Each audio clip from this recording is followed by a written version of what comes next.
그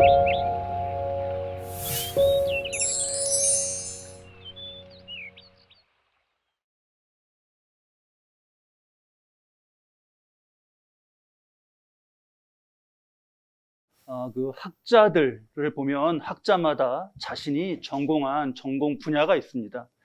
근데 그 전공 분야라는 거는 어떤 전공은 학자 자신의 실제 삶과는 아무 관계가 없는 그런 전공이 있습니다. 가령 뭐 천문학이다 그러면 천문학 공부하는 게 그 자신의 어떤 그의 모습과 별 연관이 없지 않습니까? 근데 전공이 경제학이다. 전 경제학 학자입니다. 그러면 사람들이 다 궁금해하고 묻습니다. 뭘 묻냐면 얼마나 돈을 많이 벌었나 그런 걸 묻습니다. 그런 점에서 이 윤리학 학자는 참 어렵습니다. 윤리학 온 좋은 얘기 다 하고 윤리에 대해서 이야기하고 그런데 그의 삶은 어떤가, 그 자신의 인격은 어떤가 이런 것을 사람들이 궁금해하지 않겠습니까? 그 한 기독교 윤리학자를 소개해드리려고 하는데요. 40년생입니다. 40년생. 그러면 지금 이제 80도 넘으셨네요. 이름은 하우어워스입니다. 이게 학문적인 성과라는 거는 워낙에 전문 분야고 그러니까 우리가 잘 모릅니다. 근데 이제 타임지 같은 곳에 20세기 최고의 신학자로 꼽히고 이렇게 한 그런 자료들이 있습니다. 많은 기관에서 그를 그렇게 꼽는데 이견이 없는 그런 세계적인 학자입니다. 그 학문 세계는 이제 이 정도 나누면 될 것 같고요. 이 어떤 평가를 그냥 그대로 받아들이면 될 것 같습니다. 살펴보고자 하는 것은 그의 삶입니다. 그의 실제의 삶. 세계 최고의 기독교 윤리학자의 실제 삶. 안타깝게도 그의 부인은 앤인데 이름이 앤, 심한 조울증 환자였습니다. 아주 센 그 약에 처방을 받아서 먹어야 되는 아주 센 약에 의존했는데 효과가 좋을 때도 있었지만 그게 효과가 안 좋고 이게 조절되지 않을 때는 흥분과 분노, 때로는 또 우울 이런 것을 오갔습니다. 그 가정에 아들도 한 명 있었습니다. 그러니까 이 하우어워스는 아내를 돌봐야 했고 또 그런 엄마로부터 아들을 지켜야 했습니다. 그리고 자기 자신이 무엇보다 힘을 잃지 않고 이걸 이겨나가야 했습니다. 이게 뭐 기독교 윤리학의 석학이니까 그런 것 정도쯤은 뭐 어렵지 않았을까요?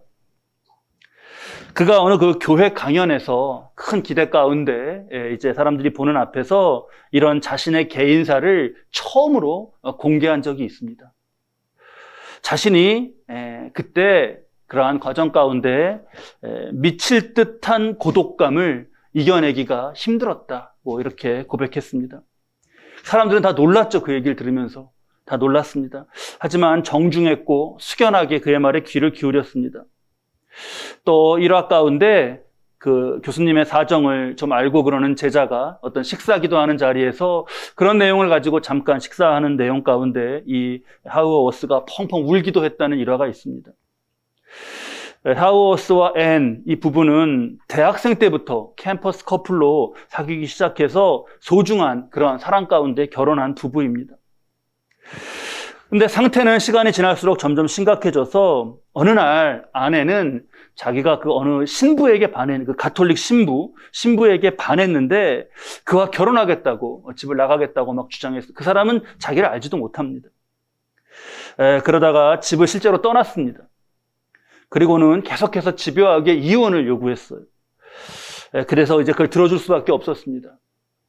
그리고 계속해서 그 후에 들려온 소식은 자살을 시도했다는 소식, 그리고 일상이 아주 엉망이라는 그런 소식이었습니다. 그리고 마지막은 그 앤이 심장마비로 갑자기 죽게 되었다라는 소식이었습니다. 하우어워스는 자신의 그런 삶의 순간들 가운데 그런 아내가 있는 집으로 들어갈 때, 또 그런 고통받고 있다는 소식을 들을 때, 또 자살 시도한 소식을 들었을 때 끊임없이 자기에게 내가 어떻게 해야 되는가? 내가 어떻게 해야 할까? 이거를 물었다고 합니다. 오늘 우리가 드디어 이제 15가지 사랑의 덕목 중에 맨 마지막입니다. 이제까지는 무엇하며 쭉 이어오던 것이 마지막에 이니라 무엇이니라 이렇게 끝납니다. 우리 13장 7절 말씀 한번 보여주시겠어요? 그 마지막은 바로 모든 것을 견디느니라로 끝납니다. 우리가 불편한 시간이 있습니다. 힘든데 어떤 이유를 알 수 없을 때, 그리고 나아질 것 같은 희망이 보이지 않을 때 정말 힘듭니다. 암 또는 난치병, 그런 것이 기도 가운데 낫는 기적을 우리가 체험하죠. 그럴 때가 있습니다. 또 벼랑 끝에 몰려서, 아니 벼랑에서 이미 떨어진 상황이에요. 그런데 정말 거기서 회복시켜 주시는 그러한 회복을 체험할 때가 있습니다. 그러면서 우리가 분명하게 알아야 될 것은 무엇이냐 하면, 인생의 모든 문제, 모든 순간이 그렇지는 않다라는 겁니다. 저 끝에 과연 희망이 있는가를 확신할 수 없을 때, 그래도 견디면서 가는 것. 사랑의 마지막은 그러한 견딤입니다. 가만히 보면은 이 하우어워스 같은 이런 정말 특별하다고 할 수 있는 그런 상황에만 견딤이 있는 건 아닙니다. 크고 작은 견딤 가운데 우리가 살아가죠. 크고 작은 견딤. 가령 아주 작은 것으로는 우리가 매일 피로한 피로를 견디면서 이렇게 살아가지 않습니까? 또 이건 견딤은 인간관계에서 가장 많이 발생해요. 인간관계 가운데 견딥니다. 그리고 또 그러한 견딤 가운데는 아주 오래된 거, 아주 오랫동안 견뎌온 것도 있습니다. 또 이 점도 생각해 봅니다. 나 자신을 보면 어떤가? 나는 누군가의 견딤 가운데, 누군가 견뎌준 것 가운데 오늘에 이르렀습니다. 우리가 이걸 부정할 수 있나요? 아닙니다, 목사님. 저는 누구 견디게 힘들게 한 게 없고요. 그렇게 흠되는 게 없는 사람입니다. 그렇게 누가 말씀하신다면, 야, 대단하다. 이분 참 대단한 분이구나. 그런 생각 들지 않습니다. 저런 분을 지금도 견뎌주고 있는, 그리고 이제까지 견뎌온 부모님, 친구, 배우자, 대단하다. 그 곁에 사람이 대단하게 느껴져요. 우리가 너나 없이 허물이 있고 부족하죠. 로마서 3장 10절 말씀인데요. 기록된 바 의인은 없나니 하나도 없으며. 또 전도서 7장 20절 말씀입니다.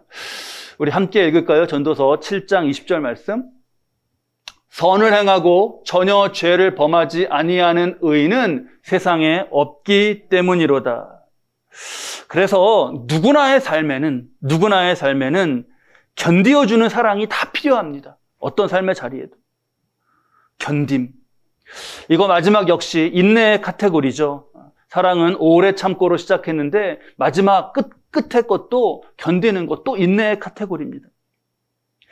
우리가 이 인내에 대해서 잘 우리 기억하시죠? 이 성령님께서 말씀으로 우리를 다스려 주시기를 바라면서, 그러면서 우리가 또한 실질적으로 해야 되는 것들, 그런 건 방법 나눈 것 잊지 않으셨죠?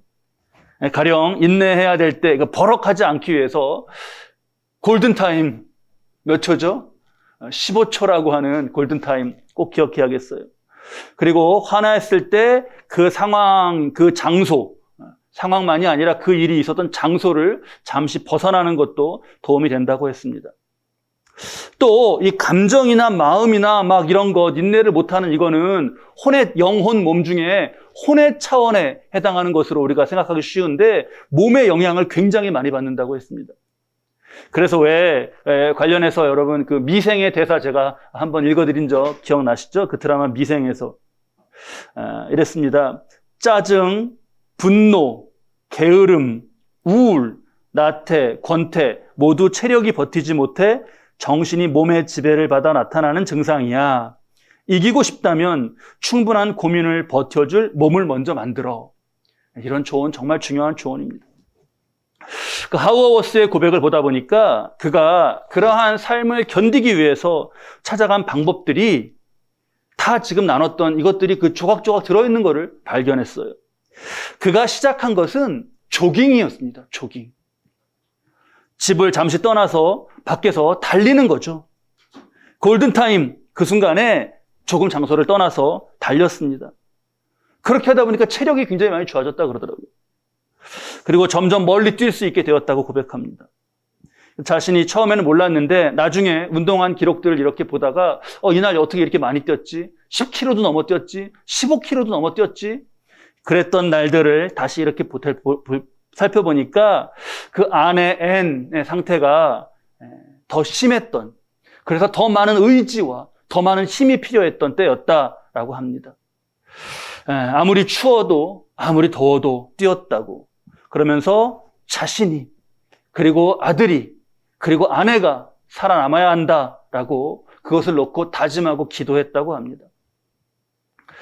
자, 이러한 실질적인 방법들, 지금 말씀드린 이러한 방법들 우리가 잘 기억하면서요, 오늘 우리 마지막 덕목의 때에 이 인내를 위해서 꼭 한 가지 더 짚어봐야 할 게 있습니다. 하나님 다스리시는 그 성령의 말씀의 다스리심을 떠나서 사랑을 이루지 못하는 죄의 모습에 빠지는 데는 이러한 실질적인 것들을 잘 해서 그것을 이겨가는 것도 있지만 근본적인 차원에서 문제가 되는 것도 있습니다. 근본적인 차원.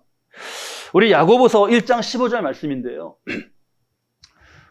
무엇이 잉태한 즉 죄를 낳는다고요? 욕심입니다. 욕심. 이 욕심이 사랑을 이루지 못하는데, 오래 참지 못하고 온유하지 못하고 그러는데, 막 자기 유익에 집착하고 허물을 덮는 것을 못하게 하고 욕심이 그걸 방해할 때가 너무나 많습니다. 보면 누가 옆에 상대가 그만하면 괜찮습니다. 근데 그게 되게 힘들어해요. 원인은 다른 사람에게 있었던 게 아니라 내 안에 그 자신 안에 그 욕심 때문에 그랬던 거죠. 상황이 그만하면 감사해야 합니다. 근데 막 못 참아요. 불만으로 막 못 참아요. 상황 때문이 아니라 자기 욕심 때문인 경우가, 그런 경우 보게 됩니다. 저는 이 얘기가 그 욕심을 내려놓고 하는 거에 굉장히 좋은 교훈이 되었는데요. 여기 아산병원의 그 정신건강학과의 김효원 교수님이 그분이 해준 조언이 있더라고요. 그러니까 아이 문제로 부모님들이 머리가 많이 아픈데, 내 마음 같지 않은 아이 문제로 걱정하는 부모님에게 해드리는 조언이에요. 아이 키우는 일은 결국 내려놓는 일의 연속이더라 이겁니다. 3가지인데요. 첫 번째는 내 아이가 기대보다 공부를 잘하지 못한다는 걸 받아들여야 한다. 이렇게 조언하더라고요. 공부가 어려워지는 중2 때가 되면, 중2가 되면 성적표를 받아오는 아이들을 보고 엄마들이 이제 큰 실망에 빠진다 그래요. 또는 입시 때도 그런 거를 느끼죠. 입시 때도. 내 아이가 기대보다 공부를 잘하지 못한다는 걸 받아들여야 한다. 둘째는 아이가 공부는 못해도 착할 줄 알았는데 또 착하지도 않다는 걸 받아들여야 한다. 그렇게 조언하더라고요. 부모님 보기에는 다 착합니다. 부모님, 내 자식 내가 보기에는.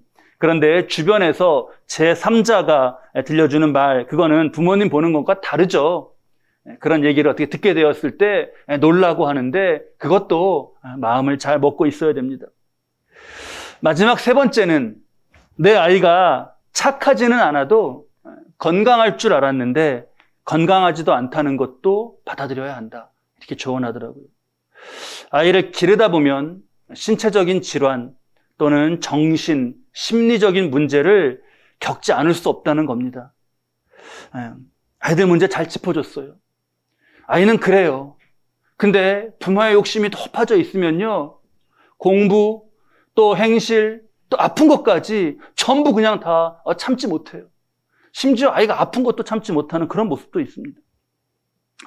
이게 더 깊이 있게 받아들여지는 거는 이게 아이만의 문제가 아니어서였던 것 같아요. 어른도 같습니다. 사람 누구나의 문제잖아요.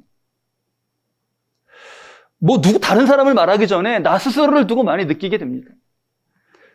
기대보다, 내가 생각한 나보다 똑똑하지 않구나. 우리 나이 들어가시면서 기억력이나 이해력이나 이런 것이 점점 떨어지는 걸 보면서 많이 느낍니다. 또 내가 생각보다 착하지도 않구나 라는 것도 문득문득 대면하게 될 때가 얼마나 많습니까? 물론 속에 좋은 바람도 있고 다 이런 게 있죠. 근데 그것만 있지 않은 걸 봅니다. 말씀이 정말 맞아요. 딱 맞아요. 우리 로마서 7장 21절 말씀인데요. 우리 함께 읽을까요? 그러므로 내가 한 법을 깨달았노니 곧 선을 행하기 원하는 나에게 악이 함께 있는 것이로다. 때때로는 내 안에 정말 어떻게 이렇게 악한 것이, 이러한 어떤 정말 분이, 또 이러한 화가, 이렇게 어두운 것이 있는가를 조우하게 될 때가 있습니다. 자유롭지 못하죠. 그리고 마지막, 건강할 줄 알았는데 건강하지도 않다. 이것도 너무나 와닿지 않습니까? 내 마음은, 내 정신은 정말 건강할 것이고 내 몸은 건강할 것이라고 생각하죠. 그런데 나이가 들어가면서 몸이 쇠약해져 가고 마음도 그렇습니다. 정신도 그렇게 되고. 그거 얼마나 많이 고백하게 되나요? 그래서 중요한 것이 내려놓는 겁니다. 내려놓는 것. 내 기대가 행여 욕심이 되면 어떠한 상황에서도 견디지 못합니다. 자녀를 두고, 누구를 두고, 아니 나 자신을 두고도 그렇습니다. 그렇게 견디지 못하는 데서는 결코 사랑이 이루어지지 않죠. 그래서 이 김효원 교수님은 내려놓는 것이 부모가 되는 과정이다, 이렇게 설명하셨더라고요. 내려놓는 것이 부모가 되는 과정이다. 잘 맞는 것 같아요. 그리고 이것은 나아가서 부모가 되는 과정만이 아니라 한 사람으로서, 한 인간으로서 성숙해가는 중요한 과정입니다. 내려놓을 수 있는 것. 거기에 성숙이 있는 거죠. 이 견딤과 내려놓음에 있어서 아주 중요한 영감을 얻게 되는 인물이 있습니다. 바로 그 이삭이에요. 이삭. 아브라함이 나이가 많아갖고 이제 이삭의 짝을, 배우자를 찾을 때 그 말씀을 오늘 우리가 봤습니다. 그 깊은 신뢰가 있는 종을 멀리 하란으로 보내죠. 친족이 있는. 그래서 가나안 여자가 아니라 꼭 반드시 그 하란에 있는 친족 중에서 아내감을 찾아와 달라, 그렇게 합니다. 그래서 만나게 된 게 오늘 우리 본문 말씀에 우리 60절부터 봤나요? 60절. 리브가에게 축복하여 할 때 이제 리브가가 그래서 등장을 하는 거예요. 저 리브가가 그 먼 하란이라는 곳에서 우여곡절 끝에 여러 과정을 거쳐서 부모님의 축복을 받으면서 이제 그 먼 길을 떠나서 여기 그 이삭이 있는 가나안까지 옵니다. 그래서 63절 말씀인데요. 이 말씀 함께 읽을까요? 이삭이 저물 때 들에 나가 묵상하다가 눈을 들어보매 낙타들이 오는지라. 여러분 어떻게 느껴지셔요? 이삭은 왜 저녁 때 저 들에 나가서 묵상을 했을까요? 이삭이 저물 때 들에 나가서 묵상하다가. 근데 묵상을 하는데 가만히 이렇게 앉아가지고 말씀을 이렇게 묵상하고 그러지 않았던 것 같아요. 막 왔다 갔다 했던 것 같아요. 65절 보니까 리브가가 그런 이삭을 보면서 이렇게 말해요. 종에게 말하되 들에서 배회하다가 우리에게로 마주오는 자가 누구냐? 배회. 막 이렇게 왔다 갔다 하고 정처 없이 그러는 거 아닙니까? 막 혹도 이삭도 이때 조깅하고 그랬나 모르겠어요. 어쨌든 들판을 오가는 이삭을 종과 리브가가 발견을 하는 거예요. 지금 이 말씀들은 여러분 두 사람이 이삭과 리브가가 만나는 장면에 대한 묘사처럼 느껴집니다. 그런데 아니에요. 더 많은 정말 의미들이 담겨 있습니다. 들에서 배회하며 묵상하는 이삭에게서 찡하게 다가오는 그 직전의 상황이 있습니다. 그건 바로 어머니 사라를 여인 거예요. 사라가 이삭을 낳았을 때 90세였습니다. 90세. 90세에 낳은 자식이에요. 얼마나 사랑했겠습니까? 얼마나. 사라는 127세에 세상을 떠납니다. 90세에 낳고 127세. 그래서 이때 나이가 지금 이삭이 37세가 됐을 때예요.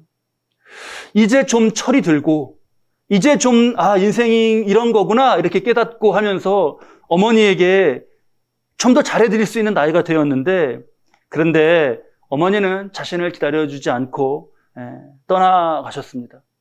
그렇게 자신을 사랑해 주었던 어머니를 잃은 그 상실감, 그 깊은 아픔이 여러분 느껴지셔요? 이런 생각이 들어요. 어머니를 위해서 결혼을 좀 더 일찍 했으면 좋지 않았을까? 근데요, 세상사가 참 내 맘같이 되지 않는 거 느낍니다. 우리 이 앞에 말씀들을 보면 사라가 죽자 아브라함이 슬퍼하고 애통해하면서 매장지를 막 급하게 찾는 그런 장면이 나옵니다. 그래서 그걸 미루어서 보면 사라가 죽음을 예상할 수 없을 때 갑자기 떠난 것으로 그렇게 보입니다. 그렇게 어머니를 여인 이삭, 생각해 보면 앞에 우리 봤던 말씀, 저녁에 들판에 나아가서 묵상을 했다. 그 말씀이 참 크게 다가와요. 그게 리브가 눈에는 들에서 배회하는 것처럼 보였다는 것으로 다 그게 말씀이 아프게 다가옵니다. 하나님, 이 마음을 어떻게 해야 하나요? 하나님, 제가 이제 어떻게 해야 하나요? 그 이삭의 마음이, 그게 이삭의 묵상이지 않았겠습니까?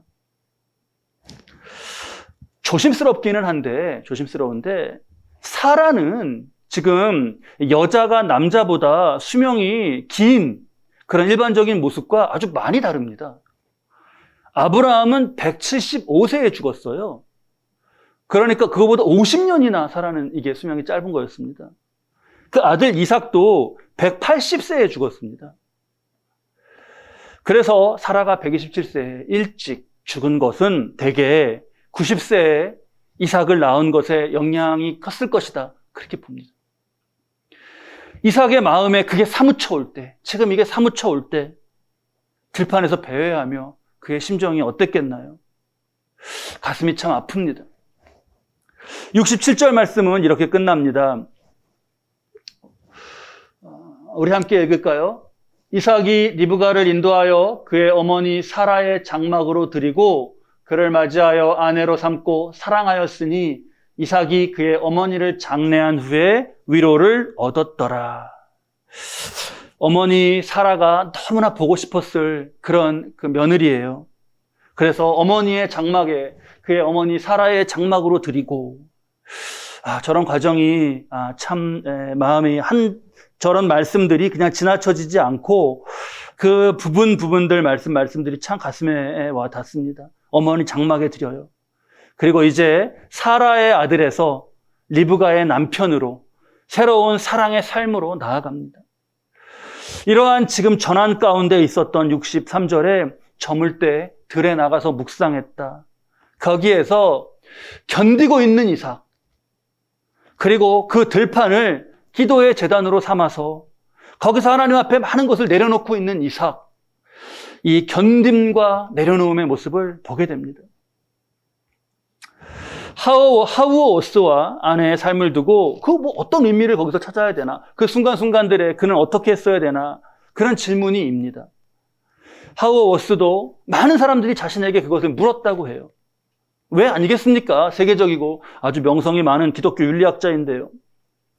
또 이삭과 어머니 사라의 삶을 두고도 생명의 단축과 바꾼 출산이지 않습니까? 생명의 단축과 바꾼 출산.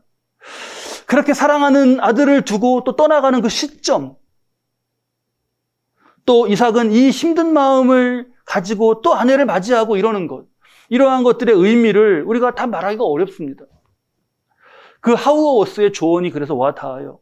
자신에게 사람들이 그렇게 물을 때 자신이 할 수 있는 말은 뭐였냐? 모른다. 묻지 말아달라. 라는 거였다는 거예요. 모른다. 묻지 말아달라. 그러면서 믿음의 이 의미를 설명합니다. 믿음이라는 것은 답을 모른 채 계속 살아가는 것을 배우는 것이다. 이렇게. 우리가 많은 일의 의미를 압니다. 하우어스 같은 이 세계적인 신학자가 인생을 80년을 살고 한 노신학자가 왜 의미들을 모르겠습니까? 그런데 그렇게 의미를 알 때는 사실 그럴 때는 견딤이 좀 다르죠. 진정한 견딤이라는 거는 그걸 모를 때 생기지 않습니까? 믿음의 저 깊은 차원에는 그런 의미를 모를 때, 그런 모름에도 불구하고 그것을 받아들이는 그러한 용기가 있는 거죠. 그럴 때 쉽게 이래서 그래 저래서 그래 막 얘기하는 그 욥의 친구들 같은 그런 모습으로 우리가 살아서는 안 돼야겠습니다. 깊은 믿음이라면 그럴 때 침묵 가운데 머물죠. 기도하며 좀 더 잘 견디기 위해서 할 수 있는 것을 찾습니다. 그런 것을 통해서 하나님이 이루어 가시는 내 이해가 다 닿지 않는 그런 역사에 내가 순종으로 사랑으로 참여하는 것이 됩니다. 견딘다. 라고 하는 것을 사랑의 가장 마지막 말씀으로 말씀해 주신 의미 우리가 잘 새겨야 하겠습니다. 그리고 마지막 오늘 마치는 시간에 이 한 가지를 꼭 덧붙여서 좀 나누고자 합니다. 제가 지난 15주 동안에 어느 주에 꼭 지금 드리려는 말씀, 나누려는 말씀을 넣으려고 했는데 그 말씀 준비가 이게 내 맘대로 잘 안 돼요. 이걸 꼭 전해야지 하는 것도 잘 안 되고 막 그렇습니다. 그러다 이제 오늘 드디어 마지막 끝나는 15주에 나누게 되네요. 이게 하나님이 정해주신 시간이겠죠. 무슨 뜻이 있으실 걸로 믿습니다. 우리가 어떤 누군가 대상을 오래 참고 어떤 상황 가운데 온유함을 잃지 않고 마지막으로 막 모든 것을 견디는 그런 사랑에 이르러야 되겠습니다. 그러면서 이 말씀을 또한 중요하게 봐야겠어요. 빌립보서 4장 8절 말씀인데요. 우리 딱 선명하게 되어 있는 부분만 함께 읽을까요? 무엇에든지 사랑받을 만하며 무엇에든지 사랑받을 만하며 저가 흠이 있다. 그걸 잘 덮고 오래 참고 견디고 그러면 그 대상이 되는 사람은 어떻게 해야 되나요? 누군가 나를 그렇게 사랑해 준다고 할 때 어떻게 해야 되나요? 감사해야죠. 감사해야죠. 근데 많은 경우에 이런 것에 감사가 없습니다. 감사가 뭐예요? 오히려 적반하장으로 나오기도 해요. 우리 믿지 않는 남편을 두신 그런 집사자, 집사님들, 남자 믿는 남편이신데 믿지 않는 아내를 두신 분들도 다 비슷하게 호소하셔요. 당신 그렇게 사랑을 많이 얘기하고 교회 사랑을 많이 그렇게 얘기하는데 왜 나를 사랑해 주지 않냐, 용납해 주지 않냐 이런 얘기를 하는 거죠. 더 사랑해야 합니다. 그런데요, 말씀은 분명히 그든 나든 어쨌든 누구든 우리는 사랑받을 만하기 위한 그런 노력, 이것이 없으면 안 됩니다. 사랑받고자 하는 영과 혼과 몸의 차원, 모든 차원에서 그래요. 작은 변화와 노력이 누군가의 오래 참음에 정말 큰 열매가 되는 거예요. 작은 노력과 변화가 누군가의 견딤의 답답함을 풀어주는 게 되는 겁니다. 우리가요, 이런 게 익숙해요. 찬양도 내 모습 이대로 주 받으시옵소서. 그것도 있죠. 내 모습 이대로 주 받으시옵소서도 있죠. 또 당신은 사랑받기 위해 태어난 사람, 그런 의미도 다 있습니다. 그러면서 내 모습 이대로도 이대로지만 무엇에든지 사랑받을 만하며의 모습으로 자라가는 그러한 도전, 그러한 책무도 말씀하시고 계신 것에 대해서 우리가 분명하게 새겨야 하겠습니다. 자, 이거 마지막까지 말씀드렸네요. 이제 사랑장의 15가지 덕목을 다 봤습니다. 우리 오온시자교 좀 띄워주시겠어요? 네. 이제 오늘 끝나요. 여러분 마지막으로 잘 외우시죠? 오온시자교, 무자, 성악불, 진참, 및 박현. 첫 시간에 말씀드린 것처럼 우리 입에 자축인묘, 진사오미, 신유술에 이런 거 막 있잖아요. 부지개, 빨주노초, 파남보 이런 것도 있잖아요. 정말로 있어야 되는 것은 이것입니다. 삶에서 사랑을 이루어가는 것은 바로 이것이에요. 그래서 이 15가지는 덕목이에요. 사랑의 15가지 덕목이면서 동시에 사랑의 능력입니다. 사랑의 능력. 사랑의 능력이란 이런 것이에요. 그러면 내가 능력이 참 부족하구나. 이 부분을 보면서, 말씀을 보면서 내가 이거 능력을 길러야겠구나. 이런 도전이 자연스럽게 입니다. 그리고 바로 이것이 예수님의 모습입니다. 예수님의 능력입니다. 오래 참고부터에다가 앞에 예수님을 넣어서 읽으면 말씀이 너무 잘 맞아요. 그렇게 우리 한번 해볼까요? 하나하나도 기억하시면서 예수님은 오래 참고, 예수님은 온유하며, 예수님은 시기, 자랑, 교만하지 않으며, 무례히 행치 않으시며, 다 맞잖아요. 자기의 유익을 구하지 아니하시고, 예수님은 성내지 않으시고, 악한 것을 생각하지 않으시고, 불의를 기뻐하지 않으시고, 막 떠올라요. 그 성전에서 불의한 자들의 상을 엎으셨던 것이. 진리와 함께 기뻐하고, 모든 것을 참고, 믿고, 바라고, 견디셨다. 마지막에 십자가 떠오르네요. 견디셨다. 예수님의 모습이에요. 자, 그 다음에 이제 예수님의 모습인 거를 잘 새기면서요. 그 다음에 이제 나입니다. 나는 어떤가? 나는으로 우리가 한번 시작해 볼까요? 나는 오래 참고. 근데 여기서부터 목소리에 힘이 안 들어가요. 나는 오래 참고, 나는 온유하며, 이렇게 뒤에가 예수님 놓고 읽을 때하고 너무 다릅니다. 어떻게 똑같겠어요? 그런데 우리가 좀 더 힘을 내는 겁니다. 할 수 있어요. 이 말씀은 하나님께서 우리에게 주는 숙제가 아니라 우리의 삶을 복되게 하시려고 이 능력을 길러가시는 것이 우리의 삶의 복되기 때문에 이게 우리에게 주시는 말씀이에요. 하워워스가 아내를 잃고 했던 생각 중에, 이삭이 어머니를 잃고 했던 생각 중에 이러한 생각이 있지 않을까요? 저는 말씀 준비하면서 저의 돌아가신 어머니가 많이 생각이 났는데 저는 이런 생각이었습니다. 내가 좀 더 잘했었으면, 그런 생각이 떠나질 않더라고요. 우리 생의 마지막 순간에도, 이 땅에서 마지막 순간에도 우리의 마음에, 우리의 생각에 내가 좀 더 잘했더라면 이라는 마음 담지 않을까요? 그때 좀 더 잘했더라면은 이걸 말하는 겁니다.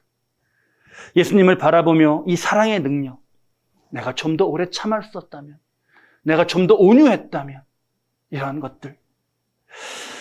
자, 우리 말씀 잘 새기시면서 오늘 앞에 15주간의 말씀 잘 다 품으시면서 사랑하기 위해, 그리고 또 사랑을 그렇게 받기 위해서 좀 더 잘하는 모습으로 여러분이 꼭 성숙해 가실 수 있기를 우리 주님의 이름으로 축원합니다.